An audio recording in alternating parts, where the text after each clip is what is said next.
there was allegations over the All-Star break that you used a burner account to disparage current and former teammates. The handle for the burner was @GetHigher77. Is that your? I know you gotta ask these questions, but I'm not here to get into Twitter nonsense. I'm here to come see and keep it pushing. But I know I get you happening. Give them what you like. My teammates know what it is. We've been locked in the whole season. Enjoyed our break. We had break practice today. Looking forward to the road trip. Sundays and Wednesdays, yeah. 8 o'clock on YouTube and Facebook and Twitter. It's the crew and you. Let's go. You can't get any better. Best thing about it, the way he did it the right way. With the crew and you, to the crew and you. Do y'all have anything to say about What up, baby? Welcome to the crew and you. Congratulations to my dog, Chuck Little John, the OG. Y'all didn't notice I've been changing hats all night, have you? No. You've been doing that. And so look, let me tell you, those dudes were the first one that I ever seen with the full tracksuit and no drawers. You know what I'm saying? Understand that you can be at the bottom, you can be anything you want to be, and when that happens, you can be a champion like me. Can you imagine 100 people just all yelling? With the crew and you, to the crew and you. With the crew and you, to the crew and you. What up, baby? Welcome to the crew and you. I'm your boy G. To my right hand side, we got the Caters, Silkiest Sheets, Corey Davis. What's up, my dog? Hey man, I'm good and great, and I'm ready to get cracking, big homie. Because like I was saying before, and I apologize to the viewers out there. I'm gonna have to dip a little early, but at the same time, let's jump in it. You know, Let's jump in it, man. Let's jump in it, man, for sure. All right, so let's welcome everybody out there on Facebook, YouTube, and Twitch, man. Remember, when you come to the channel, tell a friend, bring a friend, and when you come, don't come by yourself. This is episode 50, season 6, man. We got a great show for you. We're going to jump 50, dog. We're going to jump right in it, man. But before we do, we got to give the OG a big shout out, the one who always gives us the... Y'all know this is the beginning, the middle of the week, where you're just trying to get to the end of the week. And right there we have, some people call it the middle of the week, but we here call it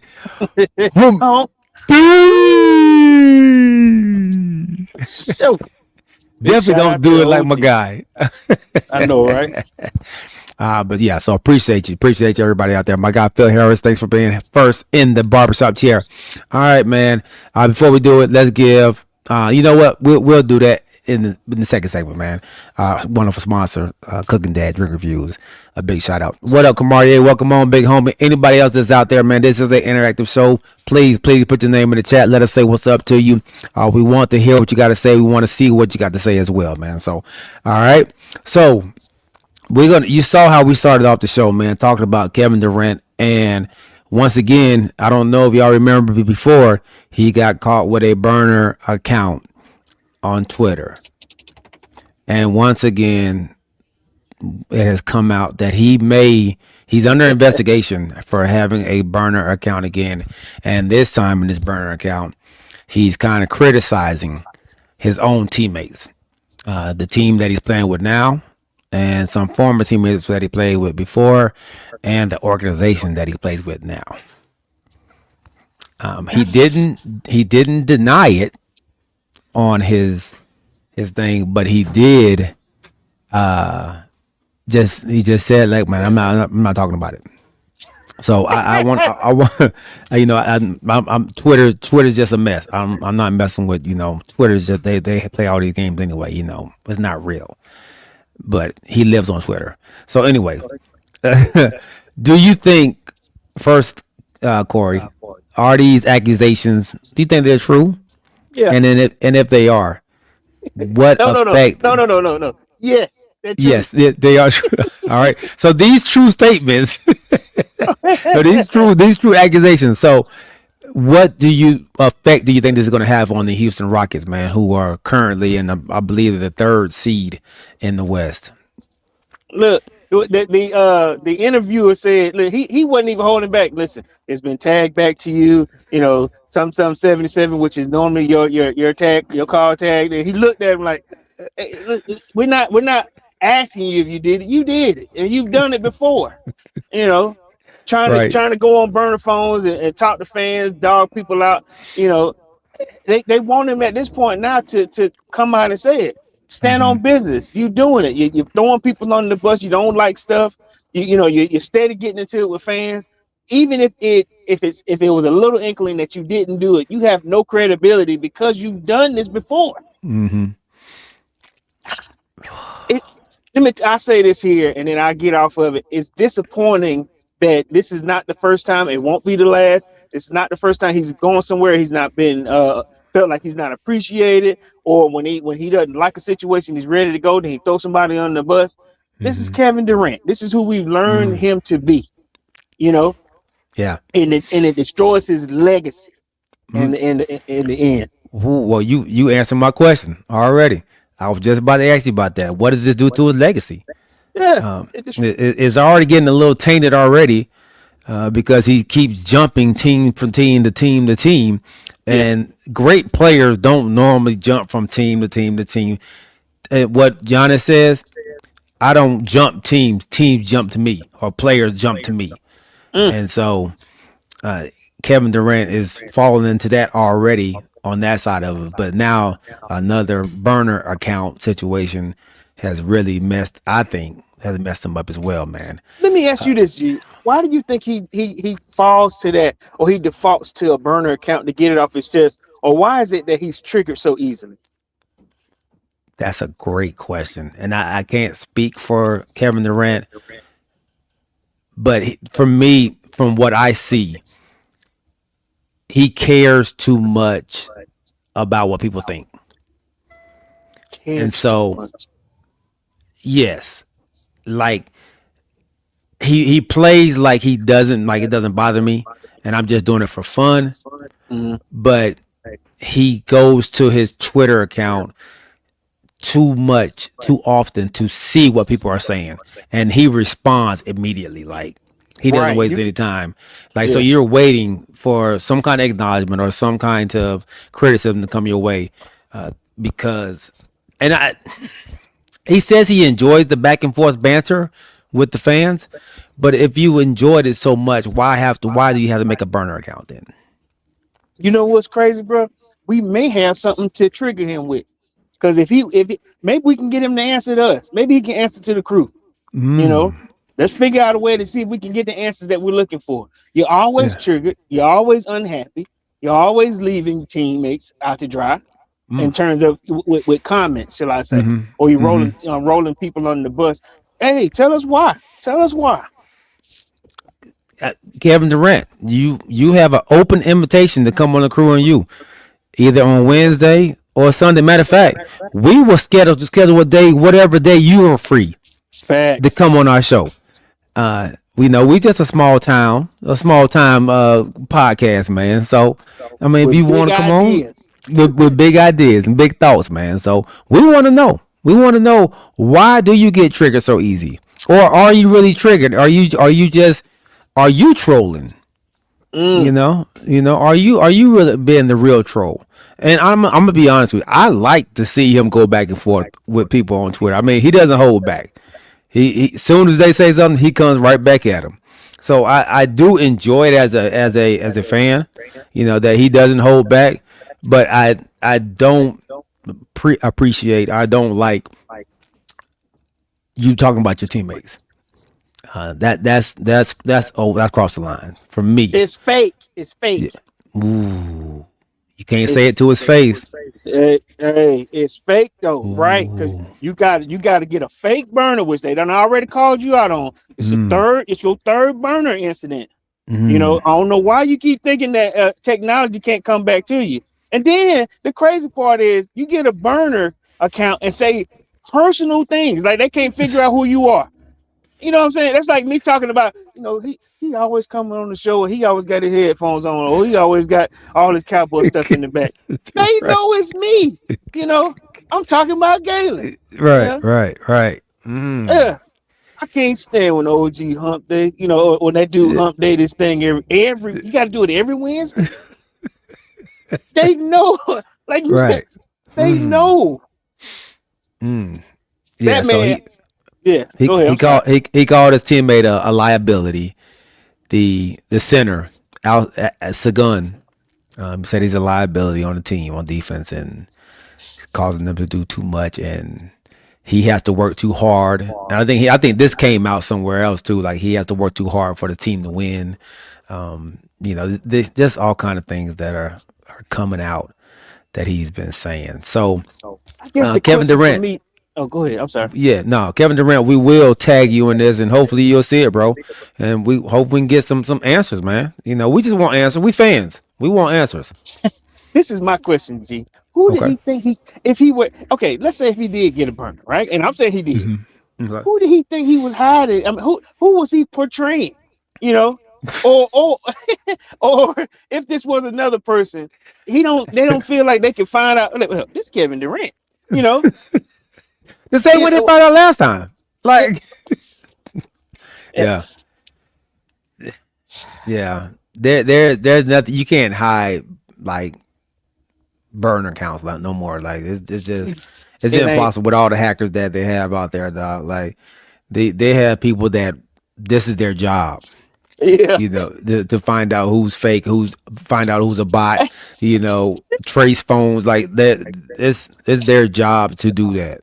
Hey, look, The TMZ of social media, you know. right. Look, the trace is coming from his house. You know.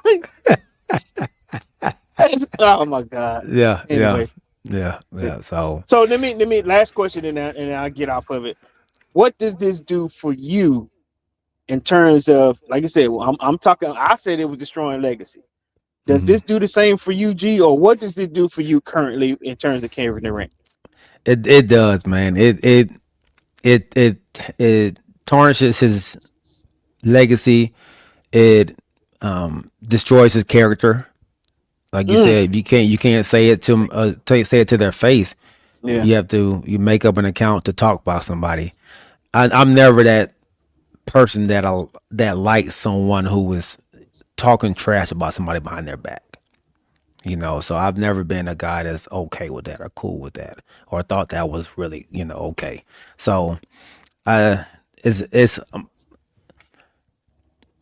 I want to hear his side. Like I want to hear Kevin Durant's side. Like what's making you do these things, man? Or what's making you make a burner account to talk about your teammates?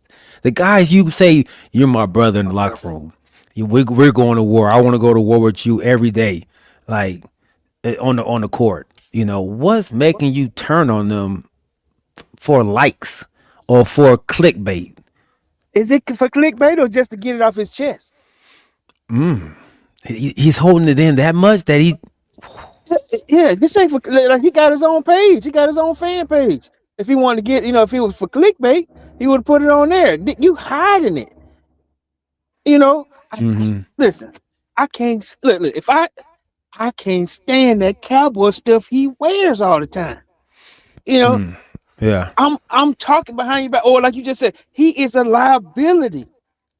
If I say these things, these are personal. If I'm talking about you, G, and I say this stuff on a burner, or if I come on and I got an avatar on me or whatever, I'm talking about you though. And then I gotta work with you. So this ain't for clickbait. This is just his feelings that he's trying to get off his chest. This is his way of releasing his frustrations or whatever it may be by using the burn count. Because you just said it yourself. You just said he likes to interact. He got to get it off his chest. He wants to, to address you from what you just said about him. You said he trolls the internet waiting to put his dupes up. Right. Listen, either because this is first year on the Houston Rockets team, correct? Correct. You don't know them that well just yet, so you can't speak your piece right now. You hide it because you're frustrated.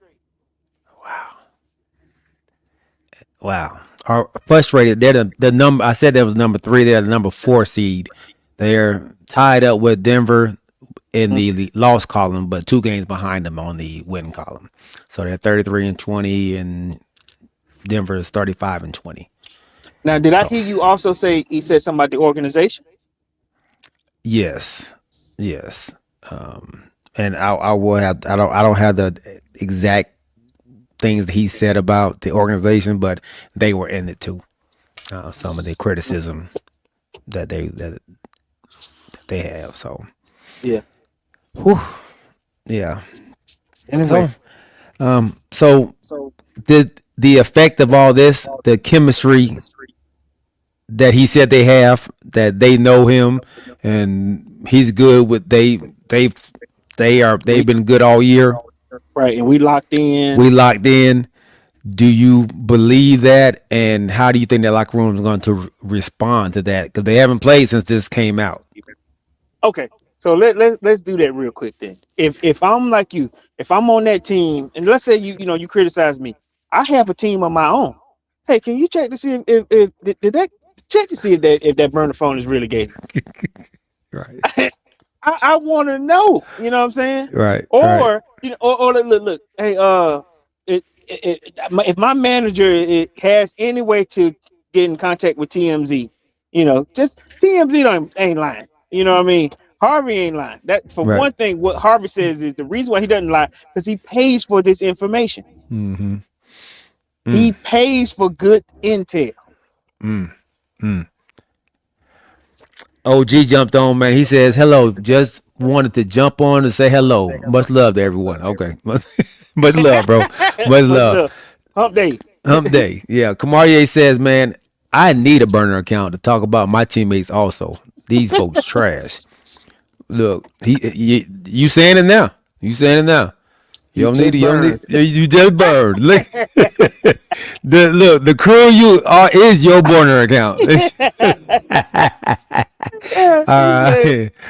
Oh man. So I know Kevin Durant likes interacting with the fans. So I'm hoping that's just what it is. I'm just doing it just to interact with the fans and have fun. But let's see how far the rabbit hole goes. Let's see how far it's going. It's going to open all the way up. We're going to find out some more details about it, man.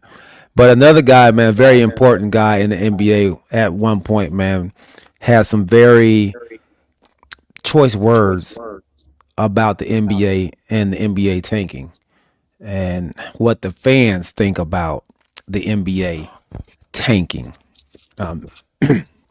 Mr. Mark Cuban. All right, the former Dallas Mavericks owner, Shark Tank legend, Mr. Businessman himself. And he goes on to say that let's see, you got to be kidding me. You got to be kidding me. What? I had it up, ready to read. Go ahead and fill a bus. What are you saying? All right. All right. So Mark Cuban is saying that the NBA should embrace teams tanking because the fan base really does not care about their team actually competing night in and night out. They understand, the fan base understands that you can't win all the games. So they are just there for the atmosphere, for the entertainment of what goes on at the arena, not wins and losses. So if you're tanking and you do somehow come up with a championship in the next couple of years because he said he did it, then the fan base will appreciate that way more than they would you out there trying to compete every single game. Okay, I got a great question for you because you are a perfect example of this right now, G. You are what I like to say is you are 100% in on the Hawks, correct? You Mm-hmm. pay for you pay for these seats. You interact. You've thrown half court shots to no avail. Not winning, but at the same time, you you you're eating the cookies. You next to the fans, next to the hype, next to the celebrities. You Mm-hmm. are all in. Does Mm-hmm. this statement that you just said to me, that you just read about Mark Cuban, do you feel that same way? Absolutely not. Absolutely not. And why? I am mortified that owners, if owners are thinking like he is thinking, Mm, because you want to go out and you want to see your team compete. You want to go as a fan.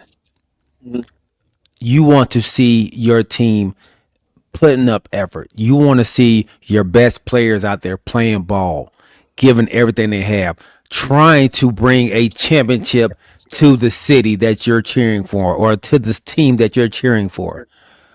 I cannot get on board with I'm just there for the environment. I'm just there for the ambiance of a game.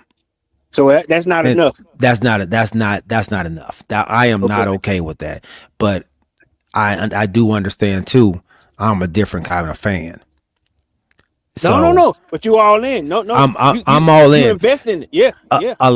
And I think a lot of the not a lot some of the fans that do come up to the games who don't have season tickets or who don't even or have they got a ticket from a friend or something, they go for the ambiance. And so I kind of understand that part because there are a lot of they're not fans. There are a lot of Mhm. attendees that come to the game and can care less about what's going on in the game. Really? They are looking around, looking to see what superstar celebrity is at the game. They're on their phones.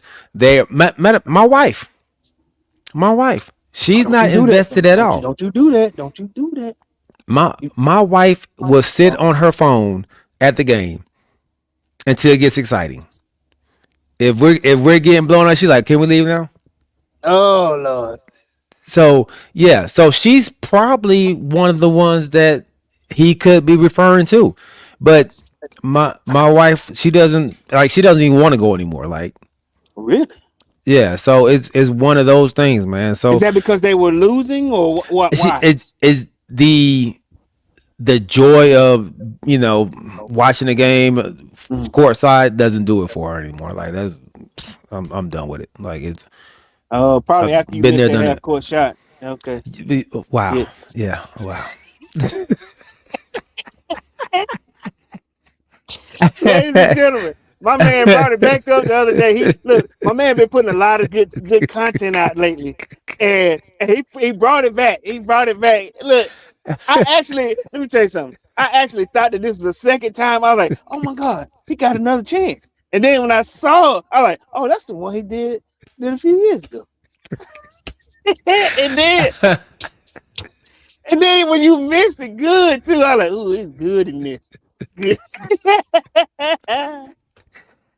But anyway, so that's So not enough. All the entertainment that comes with it is just still not enough. it's not enough. It's not enough for the fan. So let me ask you, how did you take his comments, and do you agree with what he's saying?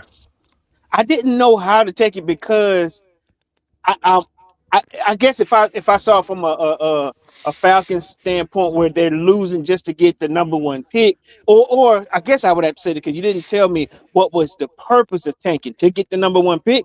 Mm-hmm. Mm, yeah. Number one, and see for me, the number one pick is not enough to tank. I'm like you. It's not enough to say just that I got the number one pick and this Mm-hmm. guy's going to turn my franchise around, especially with football. Now, I don't know how it goes with basketball because Mm-hmm. I come from an era where when you were the number one pick, you still had to learn. There's only been a few that came in as a number one pick, ready to play, ready to blow, ready to change this franchise. All number one picks don't pan out. Mm-hmm. That's true. We've had number one picks that didn't do a thing for our squad, you know. We've had some number ones where we were like, I don't know what we just picked up. So I'm like you, the tanking don't do it for me because I'm suffering in the process of the tank. Because you care. Yeah, of course. So and that's why I think he's missing it. I think he has the fans all wrong. I think he's talking about the casuals. He's not talking about the fans. They care. The fans can jot out, man. If we would have just played, Trey Young this game, we may have won. Or we wouldn't have sat down Jalen Johnson at this time in the game, we would have won. Fans say that. Fans was talking about the Utah Jazz fans were out there like, man, what are we doing? We didn't even play our best players in the fourth quarter. Like they were upset because like y'all are tanking and obviously tanking.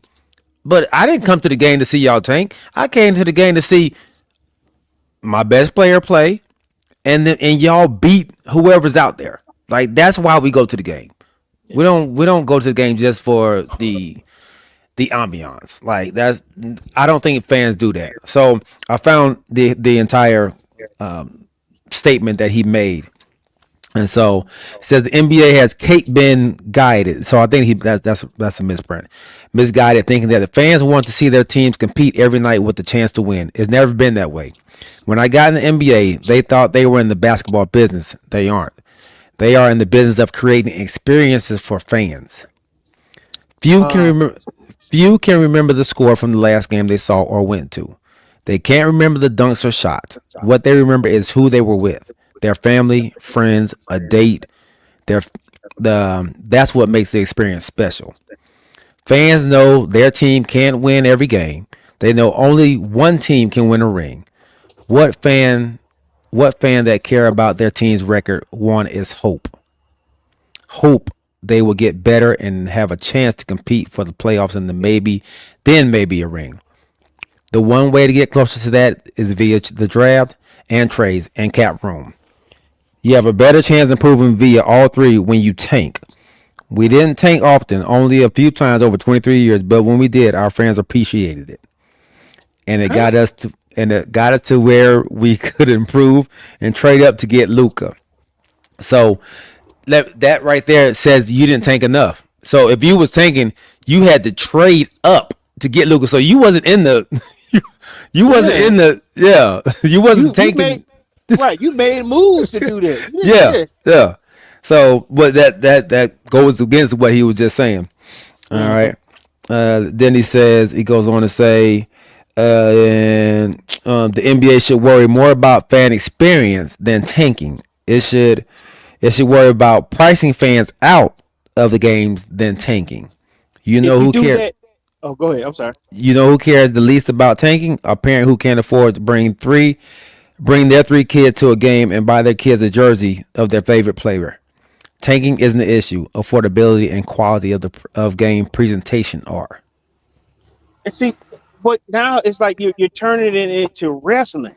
You know what I'm saying? That's what wrestling is, sports entertainment. But this is still a competitive sport. This is not just, have a game so that you can bring your child there. Look, some sports aren't cheap. You got some that are. That's why you got the G League. That's why you got, college and high school basketball. But I get it. When you want to see your favorite player, it does cost. That's why that person makes the money that he makes. Nevertheless, nobody wants to say, I'm here to see my favorite player lose. Or not even play. I'm not here to see that. I'm here to see them compete. Let's go with from the Falcons. On Sunday, when they lose, that turned my whole week up. I start off terrible. We are examples of that because we do that from the show. We express ourselves Sunday night after the games or whatever. If it didn't go well, we sitting there trying to figure it out. So no, I disagree with Mark Cuban wholeheartedly. All right. So N up Skull, welcome on. Dub Fat Sack, what's up, baby? He said N up Skull says, I think it's the opposite. Casual fans don't care about the draft or anything. They would rather see their team win as much as possible. Okay. The casual fans. Okay. The draft only happens when you draft, but while they're playing, and then that's why the draft is in the summer. We finna come up on the draft in a couple of weeks. That's when it's important. After that, let's get back to playing. It's no different from when the Falcons, and I know I went on my little diatribe and rant for a couple of minutes on TikTok. I'm at this point now, I've accepted it.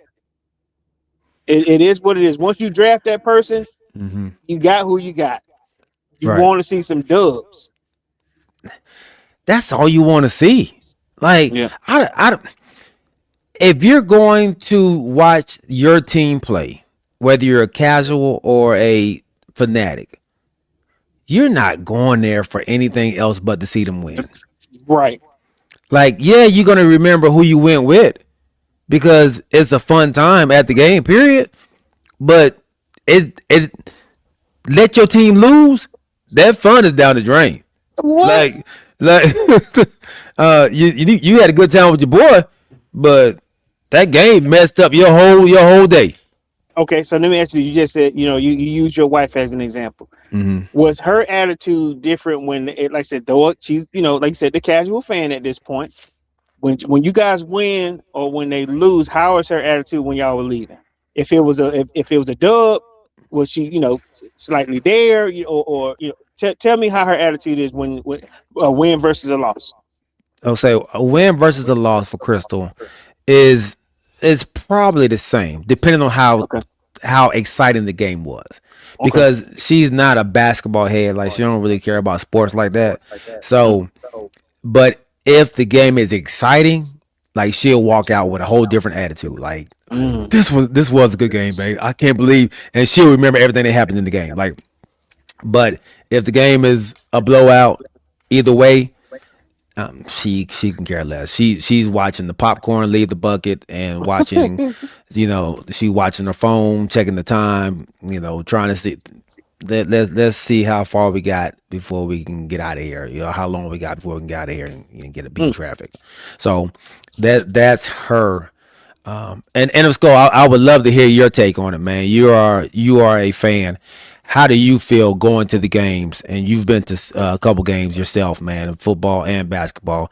I want to know your opinion on what do you think or what do you feel when you go in? Are you okay just seeing the ambiance of what's going on, the how they're making the fan experience live for you, or are you there to see them win? And how do you feel when they don't achieve that win that you wanted? So give me an answer for that, big dog. Yeah, man. I think he's missing it, man. I think he's so detached from fans and people that go to the game. I think he's losing it. I think he's losing it. But if that is how he feels, I wonder if more owners feel that way too. Yeah. I wonder if they feel that way. And you see the kind of watered down game that we're getting now, and they're wondering why ratings are down. And it's coming from up top. I can't think that a good owner would want to see tanking, because that would ultimately reflect on fans, the interaction, that would reflect on the game as a whole. Basically the product that you putting out there on the court. Can't see it. Okay, so NF Skull says, man, I definitely want us to win. I like the experience too. I enjoy it. Whether or not we win, though. I enjoy it whether or not we win. He said he enjoyed the experience, whether or not we win. Whether they win. Well, okay, so I guess that goes to. Hold up. Okay, I'm a fan just like you on the other end of it, like with football. That's on the losing spectrum. Though you know how the Falcons are. The ambiance, it's electric in the dome. From the dome itself to they always got a different hometown rapper there. There's always somebody at a timeout. They're gonna go through. any and every Atlanta thing that you can think of, which is cool. Mhm. The ambiance is there. Mhm. But I feel terrible walking out. My wife fell asleep at one of them games because they were just getting mollywopped. Yeah, Mhm. I think I sent it to the group. But listen, it makes a difference when you putting a product out there that you got faith in. That tanking. Now losing it, but I think tanking is worse than just losing. Tanking is way worse than losing. Like I Yeah. can take it, man. The team just beat us. Yeah.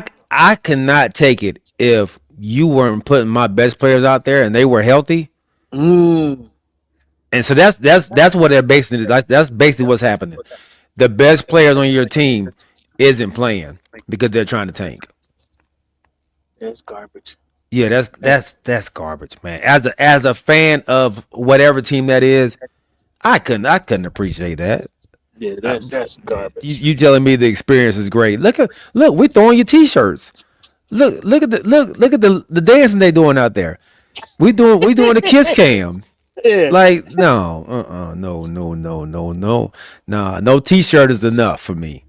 So okay, so to stay in that Dallas realm, just real quick, quick question: Could would Jerry Jones be that type of owner?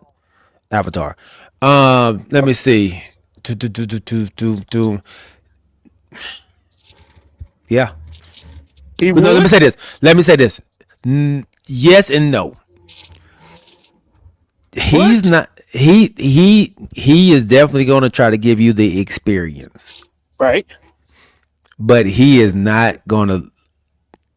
He's not going to sit his players out, and I think that shows even in that last game that didn't even matter in week 17 where we were out the playoffs. He played the starters in the first half. Okay, so he's still putting the best Yeah. product on the field. He's trying. He's going to make sure the best product is going to be on the field. Okay. Yeah. So that's why I say yes and no, because he cares about the fan base. Like you go to Texas AT&T Stadium, and that fan experience is like no other. You get to take pictures with former players. You get to take pictures with video monitors of the current players, and it makes it like you're in the same screen with them when after the picture is taken. You get to sit at your seat and order your food. Then they have every time out they have some kind of show or some kind of dance or something going on the field, and to get you hyped, as well as Pittsburgh the same way. So they cater to the fan base, but they want to put a product on the field that makes the fan base want to come in as well. So the product is important. It has to be. The product is what brings people there. So, and that's why I think Mark Cuban is missing it. He's missing the product part. He thinks it's the stadium that's bringing the people there. It's not the stadium that's bringing the people there. It is the players that are bringing the people there. And if the players aren't playing, then the people they're not going to want to come. I agree. And of course, I wasn't paying attention, but how did you feel whenever Dak was injured? Did you want them to win or lose? I want us to win every game, whether Dak is there or not. I want the Cowboys to win every game. And I know they was saying like, hey man, like even like this last year, man, y'all at the playoffs, you messing up your draft spot if you win these games. So what? I don't care. Give me a win. But then you look at somebody like the Giants or the Jets or the Raiders, and they're a bad team. A bad team. Like even if they was like the Raiders were trying to win, they just couldn't win. Like the Jets were trying to win, they just couldn't do it. So I think that's different. And if your team's just bad, your team's just bad. And even and I'm gonna tell you, I just don't believe a Jets fan. And I know some Jets fans. They didn't want to lose every game. They weren't okay with losing. Like they knew their team sucked, but they weren't okay with losing. So yeah, I think Mark Cuban is missing this, man. I think he is detached from the fan base for real. So And that goes to reason with the why Flores is. It's been 5 seasons since that happened, right? Or how long was it since the Flores situation with the tanking? but maybe about 6 seasons. Yeah. 6 seasons. He didn't want to do that. He didn't want to do that, and it's still lingering to this day. What coach want to do that? I think you're cheating the game, man. I think it's cheating the game, and I think you're cheating the fans because if these people, if fans are coming to your stadium, they are not coming because y'all play music loud. They're not coming because y'all dance in the stands. They are not coming because y'all pass out T-shirts.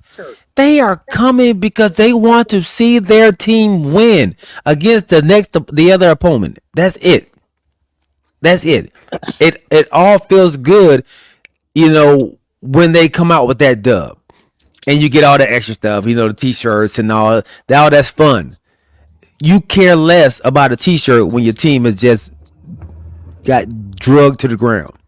That's true. And if you knew all the things that me and my wife goes through on game day to get to the game, from dropping off the kids to having to go back, just all the stuff that entails, just so we can get on that train and head to the stadium and be there for those 3.5 hours.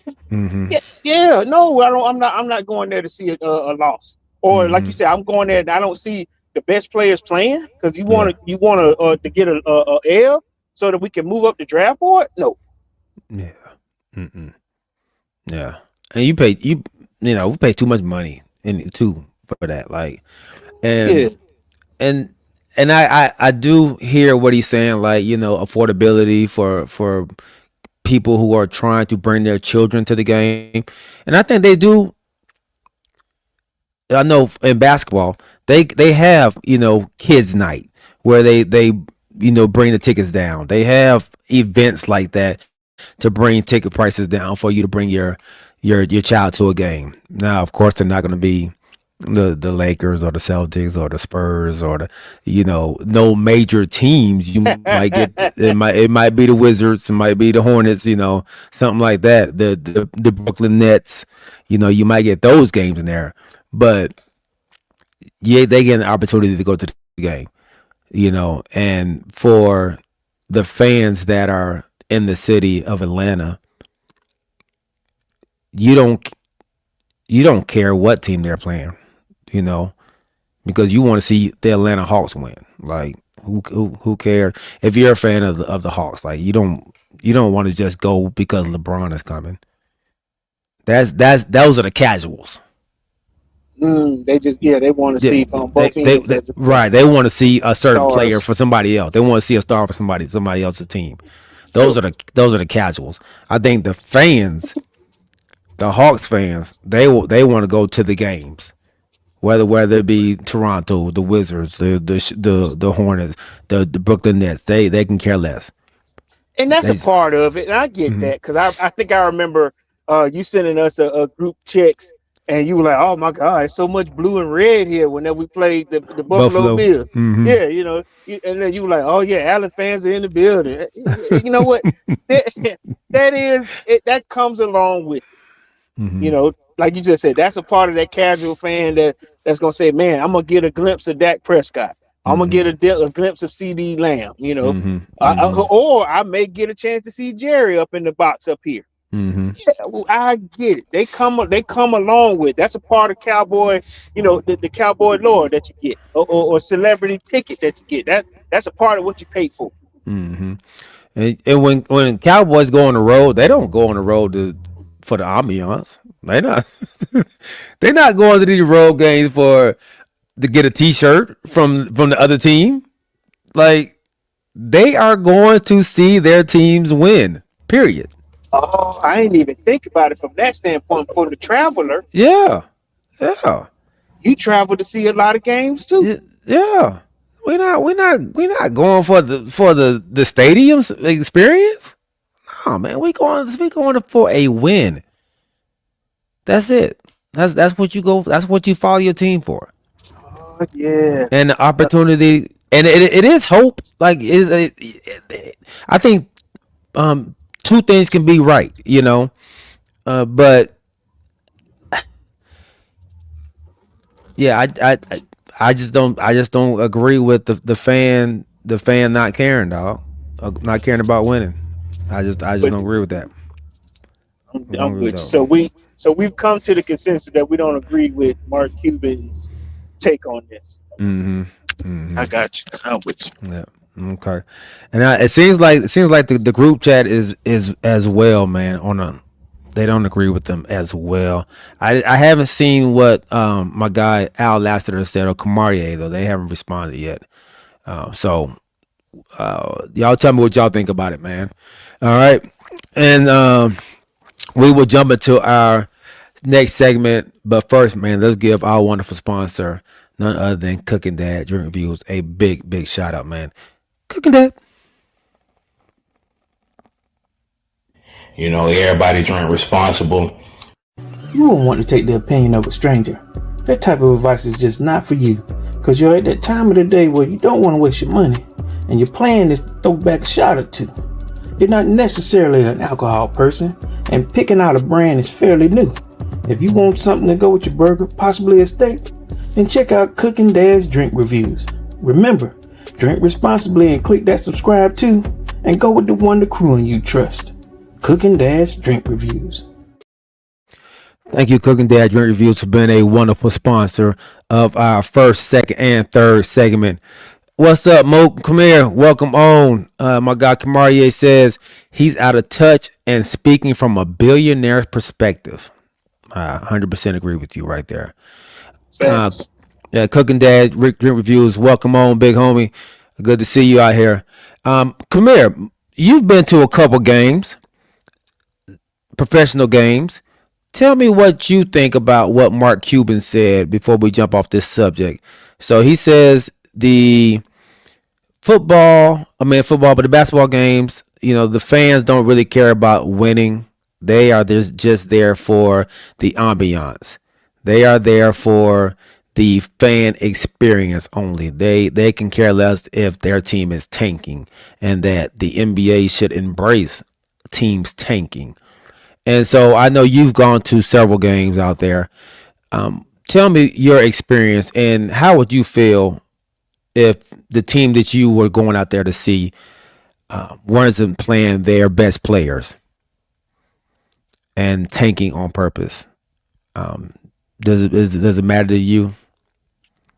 Cooking Dad Drink Review says, man, he's smoking crack. All right, another fan. He's Jacksonville everything, man. So I can't see him not caring that Jacksonville is not playing their best players and sitting on the sideline. I know that's right. Okay, so Kamir says we do care about the win. I would not go.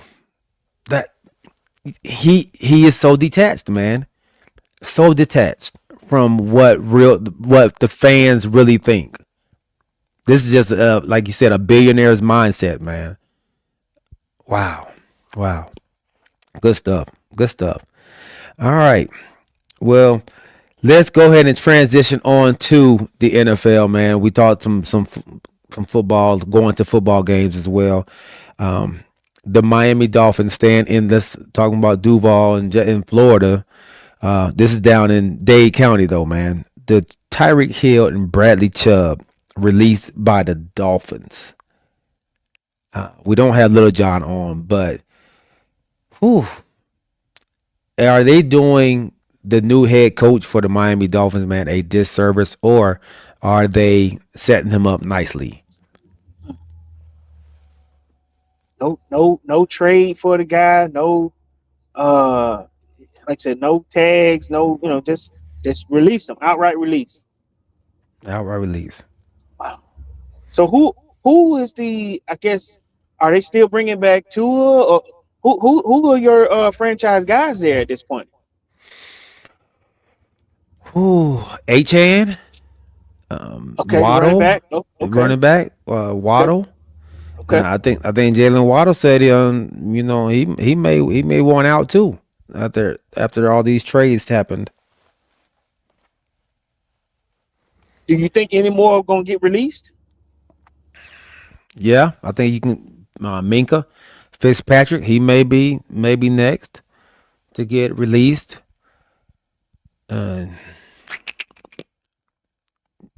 So let me ask, without having to dive so deep into the Dolphin water pool, where do you think the cheetah will end up? Great question. Great question. You can see Cheetah.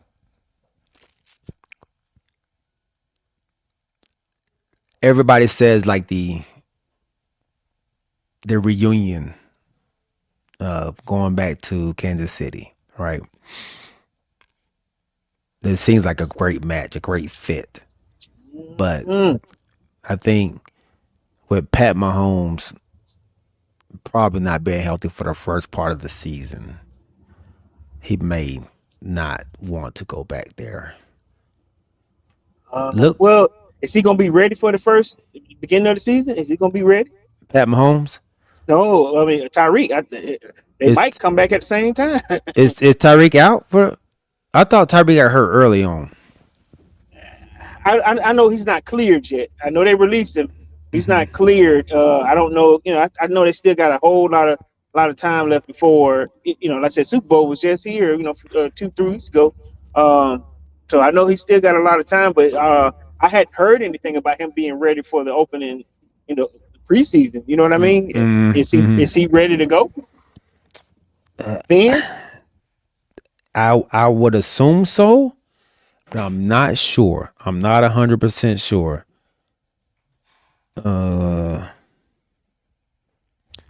Yeah, I'm not sure. So without that, and as always, I'll be straight with you. You hear the rumblings on where he could go. My team, because we need a number 2 guy. We're getting rid of no Mooney. We need a number 2 guy. I don't want a project guy, but at the same time, you hear us. You always hear Cowboys. You always hear. You've been hearing the rumors of him reuniting because he didn't want to leave Kansas City. Then you hear now the Buffalo. They need a number 2 guy. They need a number 1 guy. Where is there any place in your head that you could see Tyreek Hill playing to be successful? I didn't think about Buffalo. Yeah, Buffalo would be a good spot. I can see that. I don't see him coming to the NFC. No, really. He's an AFC guy in your head. Yeah. I think he's an AFC guy. Okay. Huh. Is he not? When you say that, like he's not good enough for the NFC, or what do you mean? I just think he's built like an AFC guy. I don't know why. I don't know. I guess because he's been in the AFC his whole career. I guess that's probably why. That's probably why. Yeah, he's been out there this whole. I mean, Philly might even be a good spot for him if they end up getting rid of AJ Brown. Oh yeah. Okay. He's a Texas kid, right? Ain't Tyreek Tyreek a Texas? Yeah, ain't he a Texas kid? That's a good question. I'm not sure where Tyreek. I guess I asked this question because I'm going to ask. For the show purposes, I'm going to ask Galen a few guys once we get over this real quick. If there's a possibility that a person on your team could get tagged, if that happened, is Tyreek? Is Jerry Jones interested in a Tyreek Hill?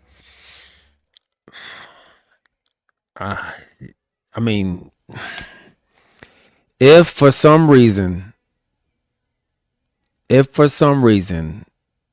we didn't have George Pickens, I can see a Tyreek Hill. Yeah, I could see that. Okay. Well, if you don't mind, Gabe, I love to transition and ask you a few questions, and I'm gonna start with that guy because from what I researched, George Pickens is one of the most coveted guys that could possibly become a candidate for a franchise tag. Mm-hmm. So in this segment here, I'm gonna throw out a few names, and I want you to tell me: is it tag them or bag them? Either bag them, get rid of them. Ooh. Huh? So I'll start with your guy first, and you tell me, whether you tag him or you bag him. Let's start with George Pickens. You tag him for the Cowboys. Yeah, you tag him. You don't mess up what he and CD Lamb and Dak Prescott got right now. The offense is not our problem. It's our defense. So you do what you can to keep that side of the ball steady, and you build on the other side. You get rid of you bag a George Pickens, and now you back to, oh man, we need somebody next to CD. We need, we're not. If CD goes down, what happens? So you keep what's good, and then you throw out the bad. You don't throw the baby out with the bathwater. Nice. Okay. My next guy, my team, we hadn't used this tag in a long time. I think it's been since '88 since we used the tag, something like that. It's been a long time. Kyle Pitts, you tag him, you bag him. I think you bag him. I think you bag Pitts, and because I think Pitts did this, and they always say, yeah, man, they ball out, man, in they contract year, and then they go back to themselves that they get paid. So he didn't show me enough over the 5 years to want to give him a tag. So I'm tagging him. I'm bagging him. Okay. What about you? Since that's your team, I know this is your game, but I do want to hear your answer on that. Yeah. Man. I don't know because of where this coaching regime is going. This will be in 5 years his third head coach. And I don't, like I said, but then at the same time, he's not going in. But it's third, and then I don't even know how many quarterbacks he's had. I don't know, but because of the unknown, I think I'm going to agree with you, and I'll bag him too. Stefanski likes his tight ends, though. He does, but I don't like Stefanski. So I don't trust him. I don't trust him enough to say, oh, you know what, he does, because I don't even know who's going to be throwing him the ball. Okay.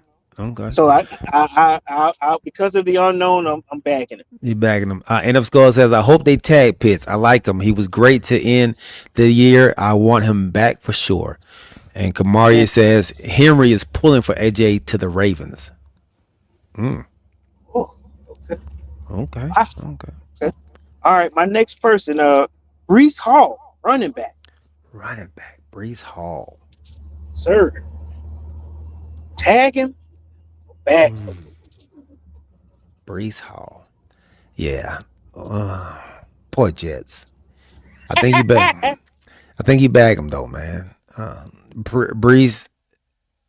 Honestly, I'm not as high on Breece as a lot of people are.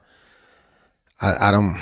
As a running back, you can't be injured as injured as he has been over his career, and it could be just being in with the Jets. We all know how it is when you go to the Jets. That's either where your career never starts or it goes to die.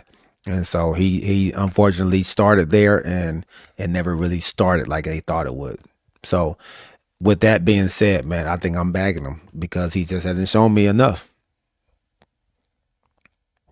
Wow. Okay. All right. Next person up, quarterback, Daniel Jones. Tag him or back? Danny Dimes. Okay, so Danny, if you tag Danny, he's going to be in the top 5 average. Oh, gosh. Top 5? What do you mean top 5 average? What do you mean? So when you get tagged, you are in the top 5. So of that, your top 5 highest paid players. Oh, to get paid. Okay. You're paid the average of that top 5. So you're going to be in between 1 and 5, the middle. Okay.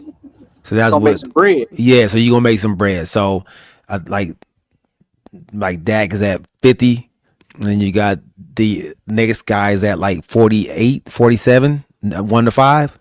So he's gonna be around 48. Do you pay Danny Dimes 48 million for 1 year, or 47 million for 1 year? God, he had his team in the number 1 spot, man. No doubt. 8 wins until he got hurt, right? Until he got hurt, and then they didn't make the playoffs. I tag him. I have to see if he can do it again. So I'm tagging Danny Dimes, man. So it's worth 48 million to see if he can do it again. Gosh, Yes. Okay. I got to see it. I got to see it, man. Can you show me you can do it back-to-back years? I mean, look, I have no problem with can you do it. It's just can you do it for that amount? I'm finna pay you 48 handsome $1 million. Or like you just said, that's a lot of money for one season. That's but you got, like you just said, you got to look at your Daks, you got to look at your Allens, you got to look at your like you said, Joe Burrows. Yeah, that's making a lot of money. Yeah, you're Justin Herbert's now. Yep. Okay. So you're standing by it. Yeah. I gotta see it, man. I gotta see it. You can, he fits what I'm doing, and that's what quarterbacks are making now. So yeah, I want to see. And if it's just 1 year, then and he doesn't perform, then I can get rid of him. But if he does perform, I can sign him to a long-term deal. If he does do it again. So, and of course says, so it's positional. So like the top 5 most paid quarterbacks for Jones. Yep. Top 5. Get an average. And then you get the average of those top 5. Yep. All right. Got 2 and that's, more. And that's everything. That's all. That's every franchise tag. Is the of that position that you're in. So like when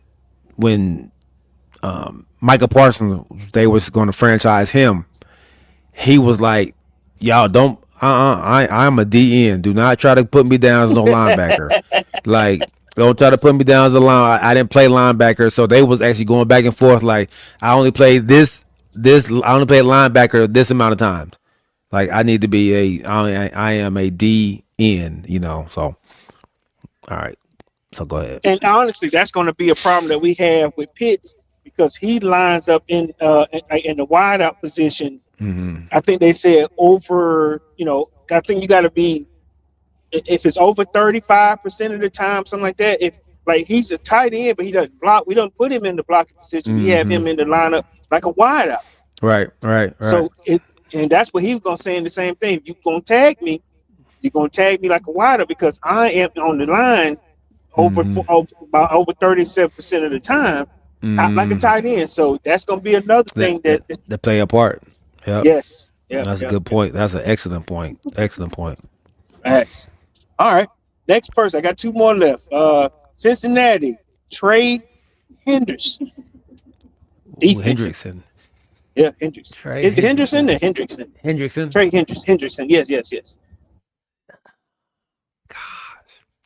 So this would be for him. It would be he goes to the top because he got franchise tag this year. So anytime anytime you franchise a player back to back, he goes to the top of the totem pole. Wow. So who's the highest paid DN right now? Defensive end. Micah Parsons. Okay. Yeah, I think Micah and then Myles Garrett. So, yeah, he'll jump over them. So, Cincinnati gonna have to bag him. He don't want to be there. He's been trying to get out there for years. And that's a lot of money.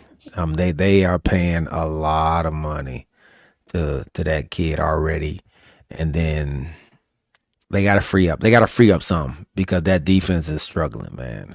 So they gonna need to free up some money to go help out. I mean, they're paying a quarterback. They're paying 2 wide receivers. They're paying safeties. So they are going to have to. They're gonna give up Henderson, man. So I say bag them, bro. Okay. All right.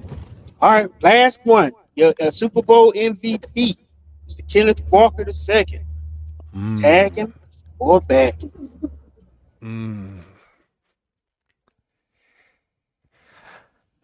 I tag him because running backs, we all know, they ain't making no money nowadays, man. So that tag. Oh, so you're saying it's a cheap tag? It's a cheap tag. It's a cheap tag, man. You might be able to get away with $6 million average on that bad boy. So yeah, you use them for another year, and then the life span for a NFL running back, the game lifespan for an NFL running back is 4 to 5 years. And I think he's already been there 2 or 3. So right. Okay. Yeah, so I tag him, pay him that little some, and then be on my way. I'm gonna see if I can look it up. Let me see if I can look up how much it would be for. Yeah. Well, see what the price would be for a franchise tag. I didn't think about it like that. That running backs are on the cheap end. Yeah. For a franchise tag for running back.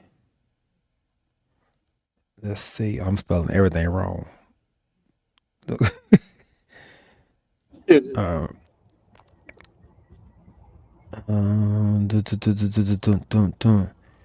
I'm my bad. My bad. It's more than I thought it was. Okay. 14 million. Huh. Okay. That's refreshing. That's refreshing. Yeah, 14 million, 14.1 to 14.5. Okay. So that means what's let me see who the top 5 running backs. Oh, Taylor, Henry, Barkley. Who else? It was crazy. Bijan is still on his rookie season. Yeah. Cooks. I think he just got paid. Okay. 5 paid running backs. Let's see. All right. Let's see. NFL. Oh yeah, Saquon 20, Christian McCaffrey 19, Derrick Henry 15, Jonathan Taylor 14, Alvin Kamara 12. All right, so let's go back to this then. Because I thought it was about 6 million. Let's see. What you say? Yesterday's price ain't the same. Yeah. Today's price. 14 million. Am I willing to give up 14 million for Walker? God dang.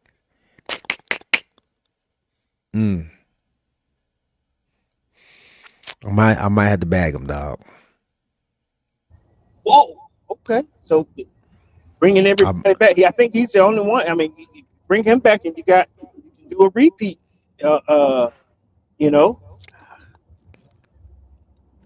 So he had a good year. Yeah. I mean, let me say he had a good year, and he had a good playoff. But I don't think he had a great year. Okay. Let me see where he ranked at running backs this season. Yards this season. Let me see where he was. I want to say he was. I don't know if he was top 10.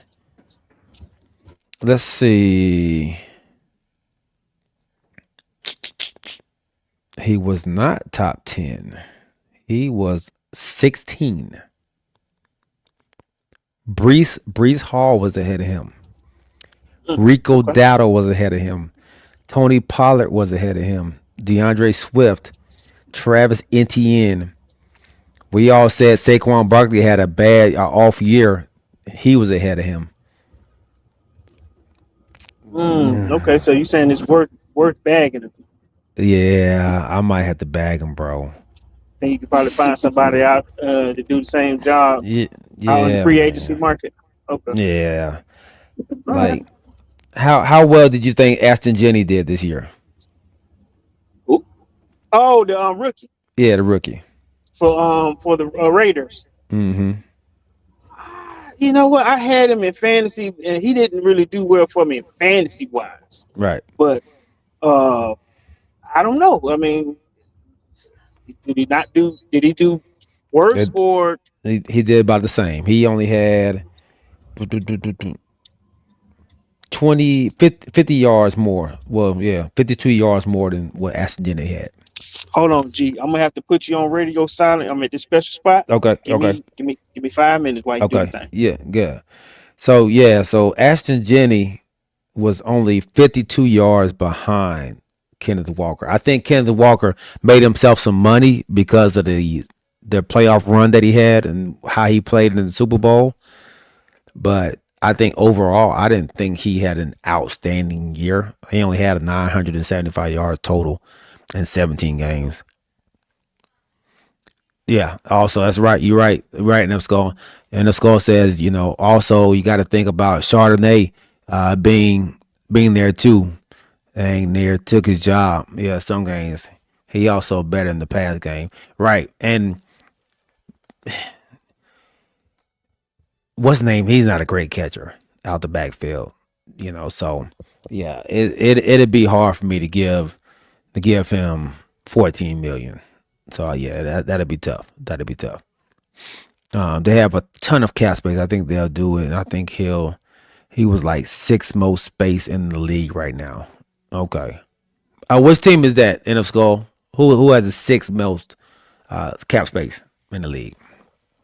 Who we are referring to right there, big dog. So I think that was a great game, man. I think that's a great game. On who would you tag? Tag or bag? Tag or bag? Danny Dimes, man. I think he earned him a spot, man. I think he earned him another opportunity to see if he can regain what he did this year in Indianapolis. Like I said, that team is built for him.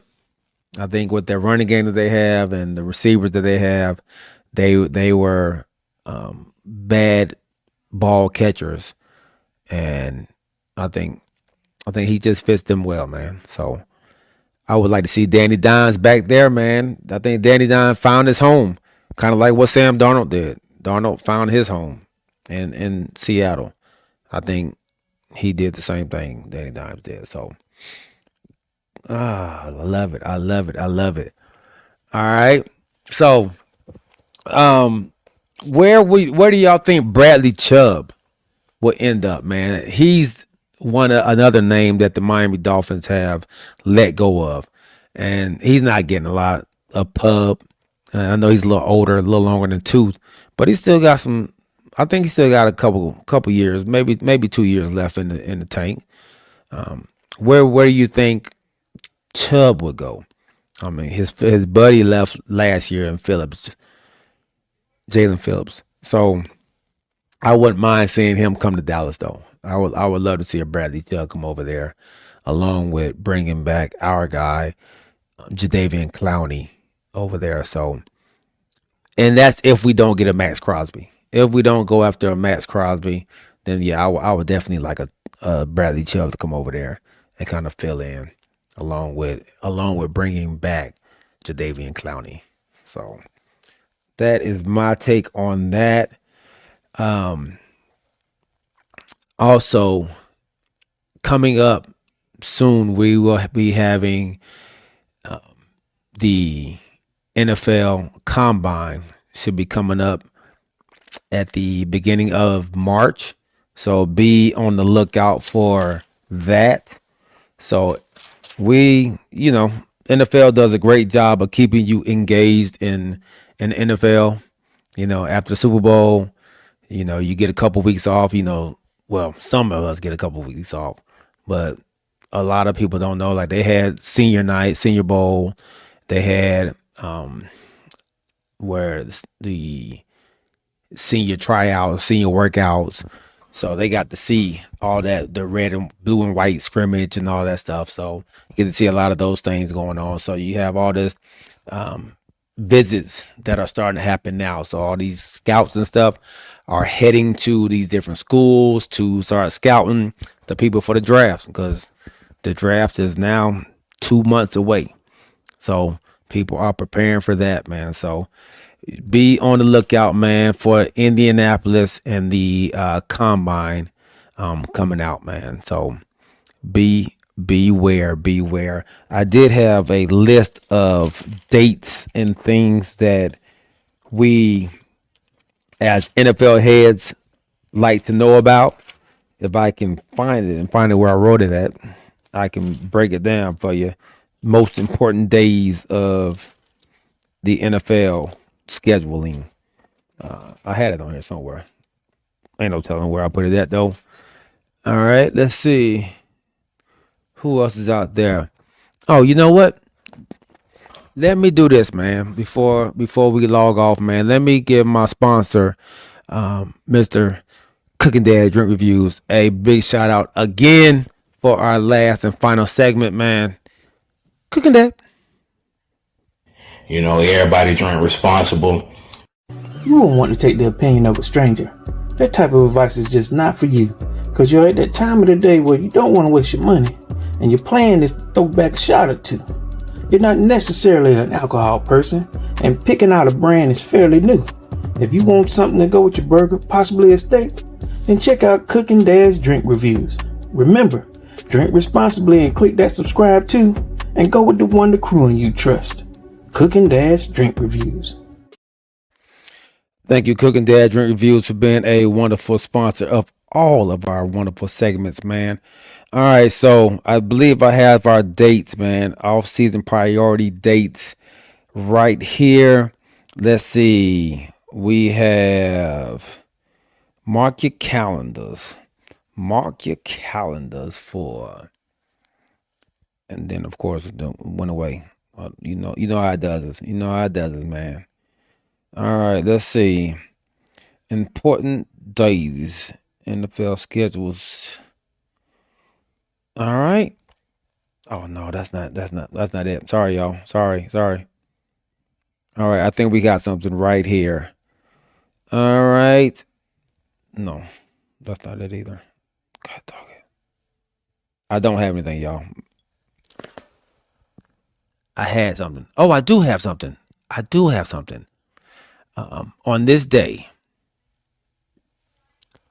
in Black History, y'all, I want to recognize, because we're still in February, and this is recognition for someone African American has done something great in this community.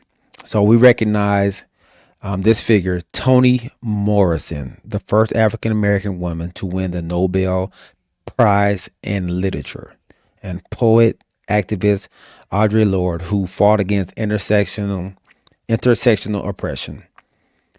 Thank you, Mrs. Toni Morrison, for being such a great pioneer, a great trailblazer. She was she's up there with the Rosa Parks and the Du Bois, W.E.B. Du Bois, and several different people, man. So on February 18th is the day that we recognize her for her accomplishments. So thank you so much, Toni Morrison, for being a trailblazer in the field of literature.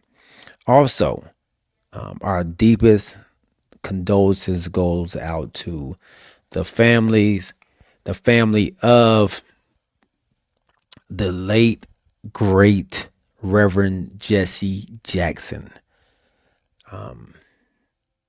This man was man amongst men, man.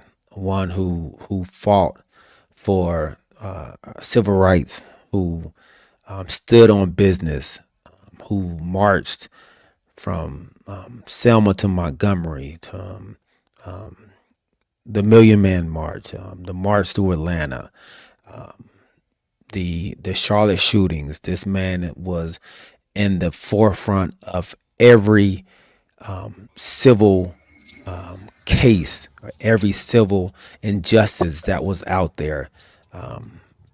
Reverend Jesse Jackson was at the front lines, and he stood on business. He stood for what he believed in, and he never backed down.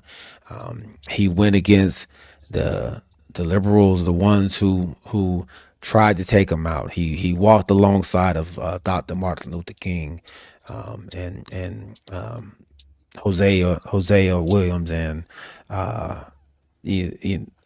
Andrew Jackson. And I mean, he was, like I said, a trailblazer, a leader, the activist, and a guy who opened up the door for us to have a black president. He ran twice in '84 and '88 and didn't win, but he opened up that door. He gave us a belief that we could have a black president, man. And so in 2008 it happened, and it not all him, but he laid down that foundation. He laid out that carpet for President Barack Obama to win that term, man. So our condolences. Job well done. He lived a life that is a legacy left. So we thank you for what you've done in our nation. We thank you what you've done for us as a people, and how you brought so many different opened up so many different doors for us of color. So I thank you, Reverend Jesse Jackson, for a job well done, man. And dance with the angels, sit next to the Father, man, and enjoy your blessings, man. The fruits of your labor. You stored a lot of stuff up in heaven, man. So thank you. Good job, man. Well said. Appreciate that, my brother. Appreciate that. All right, man. I was trying to find our dates. I couldn't find the dates for all the news for the NFL. You know, you got of course, the franchise tag started things yesterday on the 17th, and then you have the combine coming up, and then you have all these different things starting to come up, man. So I was trying to find all those dates, but I couldn't find them. So, man, with that being said, we will close the show. Man, great job. I gave your girl Toni Morrison a big shout out. I appreciate that, man. Yeah. So, yeah, man. So the first black female to win. I don't know if you had said that, to win the Nobel Peace Prize. Mm-hmm. Yeah. So, I think for most people who don't know, her most what was it? Is it? I keep messing this up, but I think Toni Morrison was the one that wrote The Color Purple. I don't know.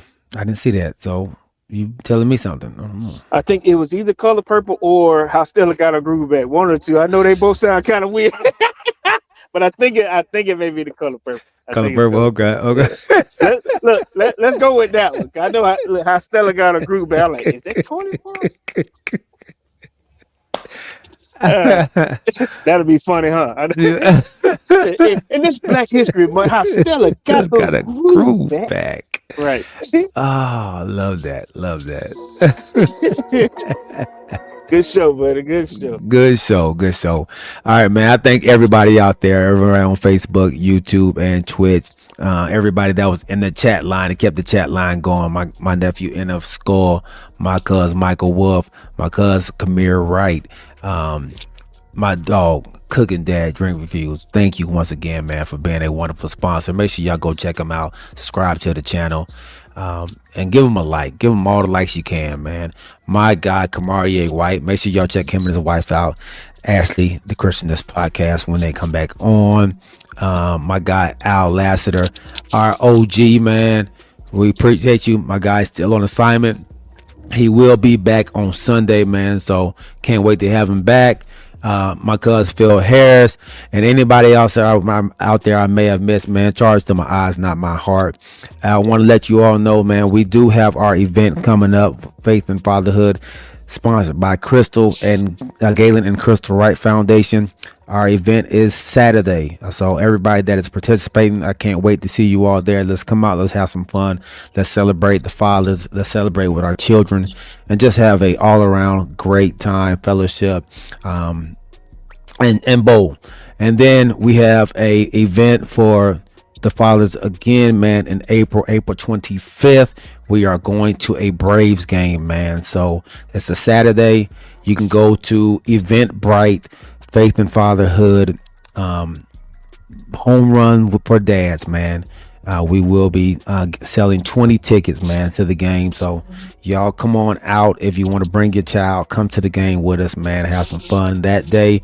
And then we are having a Father's Day weekend grill off.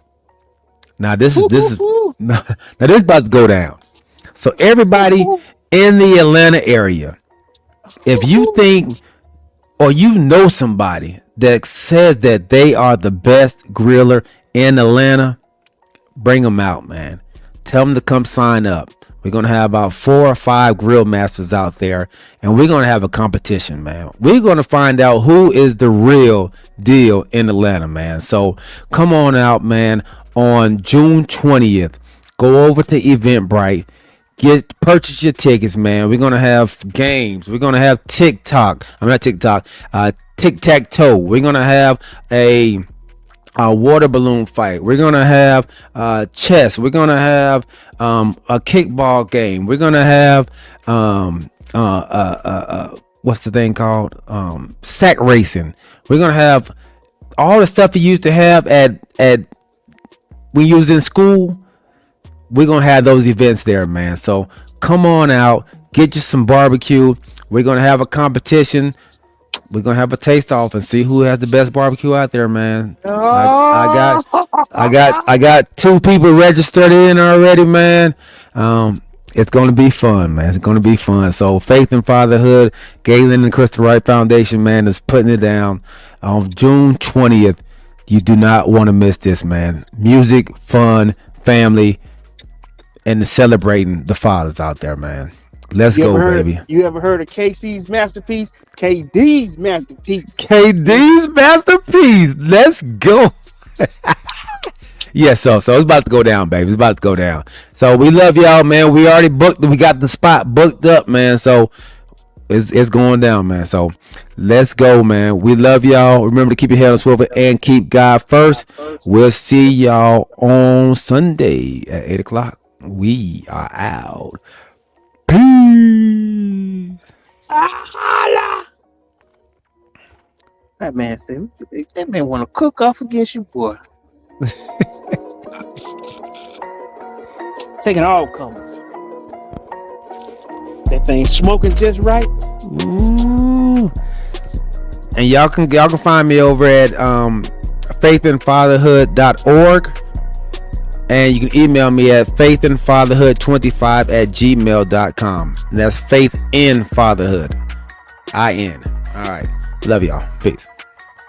Give me a couple of slabs. Get them all ready. Because I'm gonna have to have them pre-started because 13 hours is what I need. I need That's what hours. you need. That's what you need. I need some time. You know what I'm saying? So I might have. They're gonna already be halfway there by the time we get there when I have my station set up. Okay. Mm.